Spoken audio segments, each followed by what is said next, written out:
মুত্তাকি হয় তুমি বান্দা কদর করো। আর যদি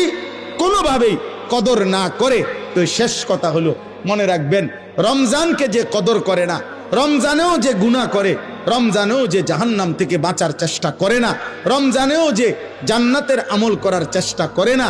ভাই আমার, ছেলেরা আমার, বাবা আমার, পর্দার আড়ালের মা বোন আমার, সবাইকে এই শেষ কথা বলি। আল্লাহ রসুল বলছে, জিব্রাইল আইসা রমজানের শেষ দিন নবীজিকে আইসা বলে গেছে, ইয়া রসুল আল্লাহ, এত বড় রমজান পেল, ইফতার, সাহারি, তারাবি, এতেকাফ, শবে কদর, প্রতি ঘন্টা মিনিটে এত মাফ নেওয়ার সুযোগ থাকার পরেও যেই নাফরমান জাহান্নাম থেকে বাঁচার চেষ্টা করে নাই, গুনাহ থেকে আল্লাহর কাছে মাফ নেয় নাই, জান্নাতের জরুর আশা পূর্ণ করতে পারে নাই, আমল করতে পারে নাই, খোদার কসম নবীজি বলছে, জিব্রাইল আইসা বলছে, ইয়া রাসূলুল্লাহ, এমন নাফরমানের উপর